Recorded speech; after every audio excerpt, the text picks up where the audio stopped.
taimake ka wallahi ka gama da ai ba duk inda kace mu saka faran za mu sa lafiya lafiya lafiya lafiya ka gaishe ko goni lafiya lafiya ko har mu zai shekara 10 ma kana gudu haka lafiya kalau daga nan babu da zan burki sai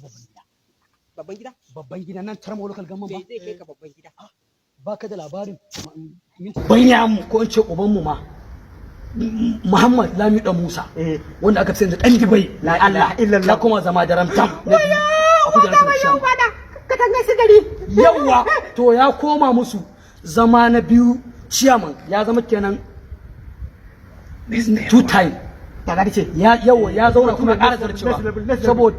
saboda haka zan je babban gida tasu da murna zan wuce gidan ogana da an ciyara daga Saudiya ogayi su zan je gidan su zaka in sharbi ganda da sabi sai da gida in gaisa da shi in karbi jallabiya in karbi sallaya in karbi ruwan zamzam Allah sai in karbi jibi Allah ai ni ma yanzu ka gani da Alhaji celebrity ai tafiyar da yawwa bila